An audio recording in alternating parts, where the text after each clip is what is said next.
বাংলার মিউজিক অ্যালবামের একটি নতুন গান প্রকাশ করলো থাউজেন্ড লাইটস এর ব্যানারের সংস্থা নিজস্ব অফিসে সাংবাদিকদের উপস্থিতিতে বাংলা মিউজিক অ্যালবামের একটি গান প্রকাশ করলো। উপস্থিত ছিলেন ছবির পরিচালক ও কোরিওগ্রাফার রবি কুমার হরি ও বাকি কলাকুশলীরা, গায়ক, গীতিকার ও সুরকার সুমন মুরারি। আজকের প্রজন্মের চাহিদার কথা ভেবেই একটি বাংলা আইটেম গান ওটিটি প্ল্যাটফর্মের জন্য তৈরি হয়েছে। ইতিমধ্যেই আমাদের একটি মিউজিক ভিডিও ব্যাপক সাড়া জাগিয়েছে। কলকাতার উপকণ্ঠে রাজারহাট অঞ্চলে গানটি চিত্রায়িত হয়েছে। পটভূমি একটি সমাজ বিরোধীদের ঠেক। গীতিকার ও সঙ্গীত পরিচালক সুমন মুরারি জানান, পরিচালকের দাবি ছিল জরা হাটকে গানের কথা ও সুর চায়। বিষয়টি চ্যালেঞ্জিং ছিল। গানের সিচুয়েশন জেনে বাংলা, হিন্দি, ইংরেজি ও ভোজপুরি ভাষার শব্দ ব্যবহার করেছি। পরীক্ষামূলক হলেও ব্যবসায়িক আঙ্গিককে প্রশ্রয় দিতে হয়েছে। ওটিটি প্ল্যাটফর্মে দর্শকরা অ্যালবামটি উপভোগ করতে বানানো হয়েছে। ছবির ক্যামেরার দায়িত্ব সামলেছেন সন্দেশ দান্দেকর। একদিনই গানটি চিত্রায়িত হয়েছে। ছবির মুখ্য চরিত্র অর্ক বলেন, আজকের প্রজন্মের দর্শকদের মনোরঞ্জনে আমরা সচেষ্ট থেকেছি। আশা করি নতুন এই অ্যালবাম দর্শকদের বিনোদন শর্ত পূরণ করবে। গানের শীর্ষ লাইলা চরিত্রের অভিনেত্রী মাহিতি মধ্যে একটি ওটিটি প্ল্যাটফর্মের অভিনয়ের সুবাদে পরিচিত কিছুটা পেয়েছেন। তার বক্তব্যে, এই ছবিতে আমি নাচের সুযোগ পেয়েছি। যথাসাধ্য চেষ্টা করেছি আজকের প্রজন্মের ইচ্ছা পূরণে। মিউজিক ভিডিওটি মুক্তির পর বেশ ভালো লাগছে। সবাই তাদের ভালো লাগা আমাদের জানাচ্ছেন। ধন্যবাদ সকল মিডিয়ার দর্শক বন্ধুরা। ত্রিনয়নী জুয়েলার্স হলমার্ক সোনার কাজ করা হয় ও কেডিয়াম পানি কাজ করা হয়।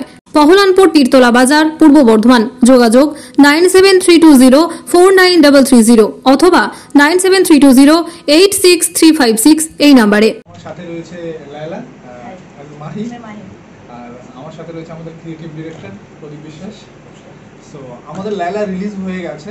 তো রিলিজের পর আমরা খুব সুন্দর রেসপন্স পাচ্ছি সবার কাছ থেকে, মিডিয়াদের কাছ থেকে তো স্পেশালভাবে পাচ্ছি আমরা। তো এই সাপোর্টটা ভীষণভাবে দরকার ছিল যারা লায়লাকে এগিয়ে নিয়ে যাচ্ছে। তো আমার তরফ থেকে এটাই বলবো যে থ্যাংক ইউ সো মাচ যে আমাদের লায়লাকে এতটা সাপোর্ট করার জন্য, এতটা ভালোবাসার জন্য। তো আমরা চাইবো যে আমাদের এই গানটাকে আরেকটু এগিয়ে নিয়ে যান। আর এই গানটার মধ্যে যেটা রয়েছে এটা অ্যাকচুয়ালি ডান্স নাম্বার। এখানে দুর্দান্ত ডান্স স্টেপ, একটা আইটেম সং বেসিক্যালি। তাহলে তিনটে ল্যাঙ্গুয়েজ ইউজ করা হয়েছে গানটাতে, বেঙ্গলি, হিন্দি, ভোজপুরি মিক্সড করে। একটু অন্যরকম আমরা বানানোর চেষ্টা করেছি। অন্য আইটেম সঙ্গে চেয়ে একটু ডিফারেন্স এখানে আপনারা পাবেন। গানটা দেখুন।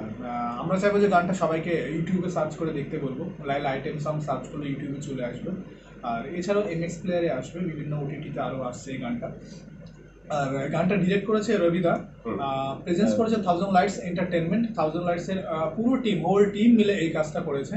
আর বাকিটা আমি চাইবো যে তুমি কিছু বলো, স্পেশালভাবে তুমি কিছু বলো যে তুমি দর্শকদের, তুমি আগে পরে অনেক ছবি করছো, তোমার ছবিও চলছে। আমি প্রথম শুরুতেই বলবো যে মিডিয়াকে অসংখ্য ধন্যবাদ আমাদের মতন একটা মানুষদেরকে অন্ধকার থেকে আলোতে পৌঁছে দেওয়ার জন্যে। আজকে বিশেষভাবে আমার কাছে থাকা হচ্ছে লায়লার জন্য। আজকে লায়লার পাশে বসে আছে, যে লায়লাকে দেখার জন্য মানুষ, মানে আমরা আজকে 4 দিন হয়ে গেল রিলিজ। এই 4 দিনে প্রচুর মানুষ, অসংখ্য মানুষ তারা দেখার পরে ভীষণ ভালো রেসপন্স দিয়েছে এবং ভীষণ ভালো হয়েছে। এটা আমাদের কাছে বিরাট বড় পাওয়া। আর দ্বিতীয়ত প্রশ্ন হচ্ছে যে অর্কর সঙ্গে তো আমার দীর্ঘদিনের সম্পর্ক।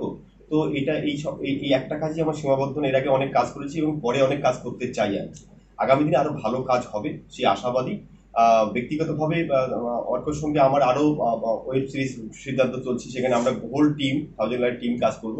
আমি একটু লায়লা সম্পর্কে দুটো কথা বলবো। প্রথমত হচ্ছে মিউজিক ডিরেক্টর সুমন মুরারিকে অসংখ্য ধন্যবাদ, কারণ বাংলাতে এই 3টে ভাষার ঘরানায় একসঙ্গে একটা মিক্সিং করে একটা গান তৈরি করা একটা ভীষণ টাফ জব। সেই টাফ জবটা কতটা ইজি করে দিয়েছে সুমনকে অসংখ্য থ্যাঙ্কস জানাচ্ছি। আর রবিকে জানাবো যে রবির যে অসংখ্য ভাবনা এবং গানে ফুটিয়ে তোলাটা এবং তার স্টেটমেন্ট তৈরি করাটা ভীষণ ভালো ছিল, ভীষণ ভালো হয়েছে। আর বাদবাকি ক্রিয়েটিভ পার্ট আমরা সবাই দেখাশোনা করেছি। থাউজেন্ড লাইট অল টিম আমাদেরকে ভীষণ সাপোর্ট দিয়েছিল, না হলে এত বড় একটা সাফল্য আমরা অর্জন করতে পারতাম না। আর সব শেষ কথা, আমি প্রদীপ বিশ্বাস ব্যক্তিগত পরিচালক জীবনের বা অভিনেতা জীবনের সাক্ষী। আর সেই জায়গা থেকে আপনাদের কাছে আজকেই দূরভাষে বলছি, আপনারা অবশ্যই বাংলার বিভিন্ন কাজ দেখুন, বাংলা চলচ্চিত্রকে বাঁচিয়ে রাখুন, বাংলার শিল্প সত্তাকে আপনাদের হৃদয়ের মন থেকে আপনারা মেনে নিন। কারণ বাংলাতেই প্রথম আদি সত্তা, মানে জন্ম হয়েছিল বাংলার সৃষ্টিটা। আর সেই পথের পাঁচালী থেকে শুরু করে নিয়ে আজও পর্যন্ত বাংলা কিন্তু গোটা বিশ্বের দরবারে নজির তৈরি করেছে। অতএব বাংলা যা হোক না কেন, আপনারা প্লিজ একটু মন দিয়ে দেখবেন আর ভাববেন যে ভালো কিছু হচ্ছে। ভালোটা নেবেন, খারাপটা বলে ফেলে দেবেন, কিন্তু ভালোটা যদি ভালো হয় অবশ্যই আমাদের থাউজেন্ড লাইটের পেজে অবশ্যই লিখবেন যে কোন জায়গাটা খারাপ, কোন জায়গাটা ভালো। তাহলে আমরা আগামী দিনে ভালো কিছু করতে আরো সফলতা অর্জন করতে পারবো। এটা আমার আইটেম সংটা ফার্স্ট টাইম আমি কাজ করছি। আগে আমি একটা ছোট ওয়েব সিরিজেও কাজ করেছিলাম 1000 লাইটের সাথে, যেখান থেকে আমাদের চোখে পড়েছে, যেখান থেকে মনে হয়েছিল যে ওকে লাইলা, সেটা হয়তো মানে তুমিও জানবে যে আগেও কাজ করেছিল আমাদের আগের যে ওয়েব সিরিজটা, তো সেখান থেকে ওকে ছোট একটা ক্যারেক্টার প্লে করেছিলাম। তো তারপরে আমার এই যে এই সেকেন্ড এটা আইটেম সং, একটুখানি গানটা দেখুন, শেয়ার করুন, আর পুরো মিডিয়াকে থ্যাঙ্কফুল আমার তরফ থেকে। ভাত ছাড়া বাঙালির দিন চলে না। আমিষ হোক বা নিরামিষ, যে কোনো পদের সাথেই চাই ধোয়া ওঠা গরম ভাত। আর সেই ভাত যদি হয় বাসন্তী গোল্ড চালের, তাহলে তো কোনো কথাই নেই। বাসন্তী গোল্ড নামেও শোনা, রূপেও শোনা। সুস্বাদু ঝরঝরে ভাত খেতে বাড়িতে আনুন বাসন্তী গোল্ডের মিনিকেট, 1010, করিশ্মা, বাঁশকাঠি এবং রত্না সহ বিভিন্ন ধরনের উন্নত মানের চাল। আমাদের ঠিকানা মা বাসন্তী রাইস মিল, মিরপুর, উচালন, পূর্ব বর্ধমান। আমাদের যোগাযোগ নম্বর 6296406470। আমাদের আরো একটি যোগাযোগ নম্বর হলো 9475740509। মনে রাখবেন, মা বাসন্তী রাইস মিল।